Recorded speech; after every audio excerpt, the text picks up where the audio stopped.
Good afternoon, everybody. First, I would like to say that this is not only my first international symposium, but also my first symposium at all. Okay?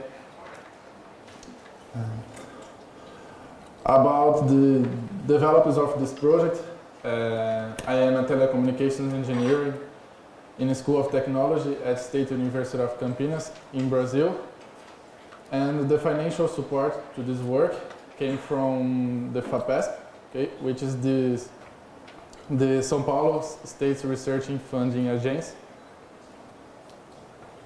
And the title of this project is simple, but the real objective is to implement a simplified and modified version of the ISDB-Tb system combined with LDM, especially LDM for 2 layers, and using the SDR platform. Okay. First, we have simulated in MATLAB, then we go to the SDR platform. But it's necessary to make a quick introduction about some topics to understand the main idea of this project. Nowadays we have 4 digital television standards. We have the ATSC, which is the American DTV standard. We have the DVB, which is the European standard. The ISDB-Tb, which is the Japanese standard, and this is an important standard for Brazilian broadcasters. And we have the DTMB, which is developed in China and used only in China. And in the world map, we can see the diffusion of these standards, okay? And the most diffused standard is the DVB, and the ISDB-Tb is used in South America countries. But what about the specifications and the parameters of the ISDB-Tb Brazilian standard? The bandwidth available for the TV broadcasters is 6 MHz, and no FDM modulation scheme, combined with hierarchical transmission to provide different kinds of reception, such as fixed, mobile, and portable reception. And this concept consists in a segmented band in 13 segments divided in 3 hierarchical layers. And this layer is responsible to provide these different kinds of reception. In green we have layer B, layer A, layer B, and layer C. Another specification is that this standard has 3 operation modes, mode 1, mode 2, and mode 3, which determines the number of carriers. And this is an advantage comparing to the Japanese standard is that Brazilian standard uses MPEG-4 AVC, which is an improvement of MPEG-2, which has improved the spatial and temporal prediction, which gave us this bit rate, this maximum bit rate for standard television and high definition television. And here is a simple comparison between these 2 digital video compression standards. As we can see, the MPEG-4 AVC is about 50% under the MPEG-2 here. And another technology that are used in this project is software-defined radio.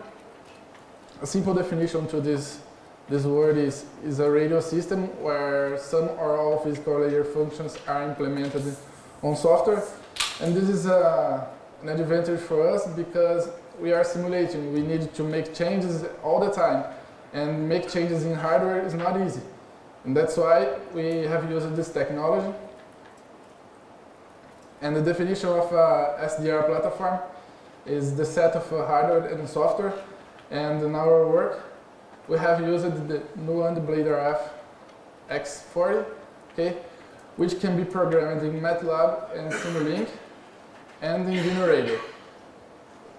In the development of this work, we have used the MATLAB for the simulation and for the implementation in SDR. But about the next generation digital television, what is expected? Obvious that we need higher quality. But as engineers, we know that to provide a higher quality, we need a higher rate of data transmission, robust performance against noise and cold channel interference, and especially technologies with a high efficient spectrum. Okay. Here is the LDM's enters. Let's talk a little about the LDM. Okay.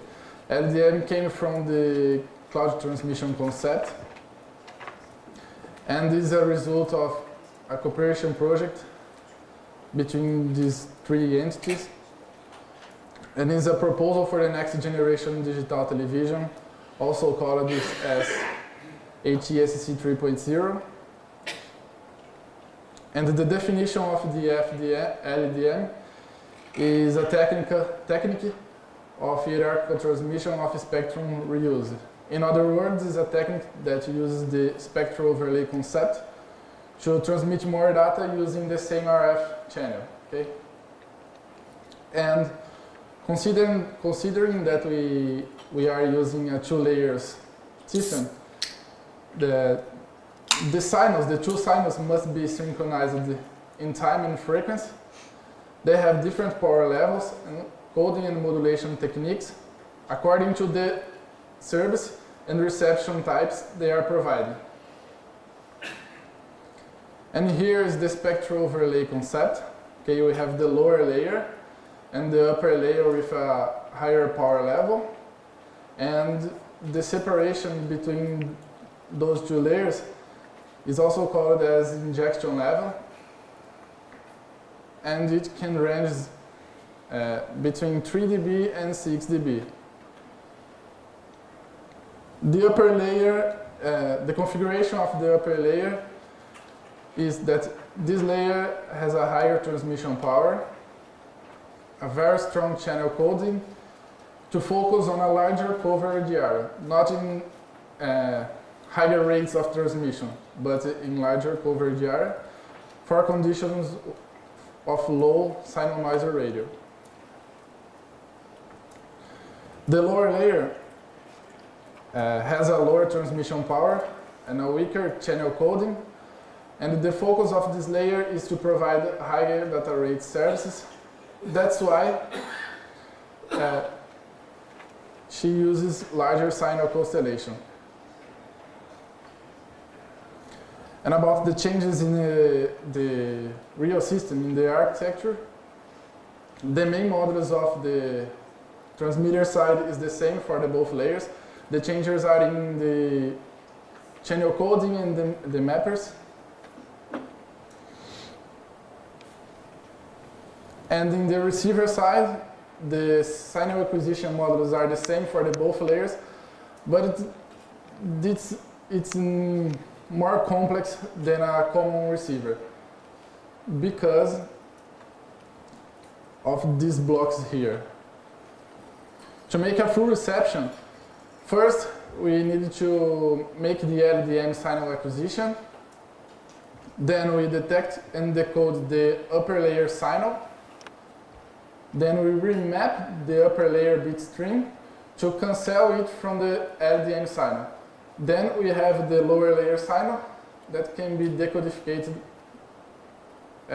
resulting in the lower layer signal. But what are the benefits of this technique?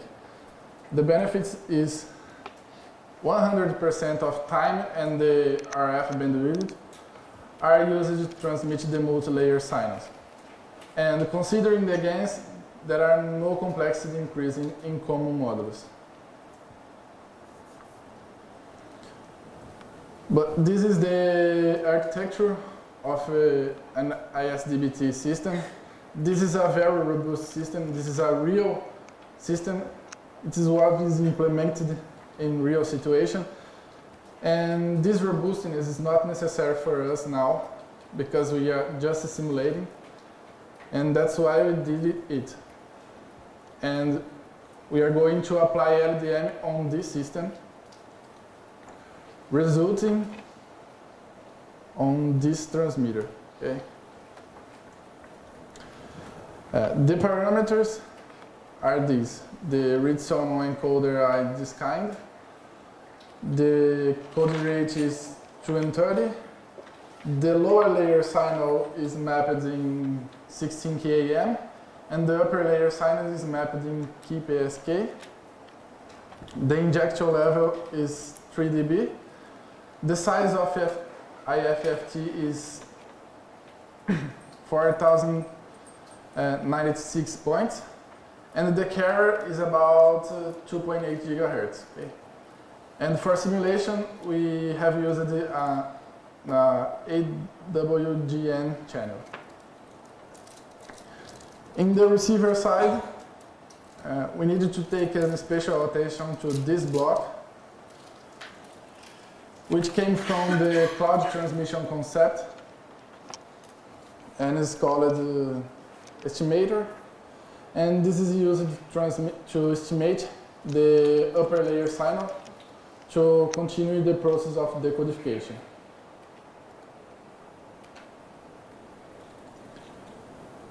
This is the lab.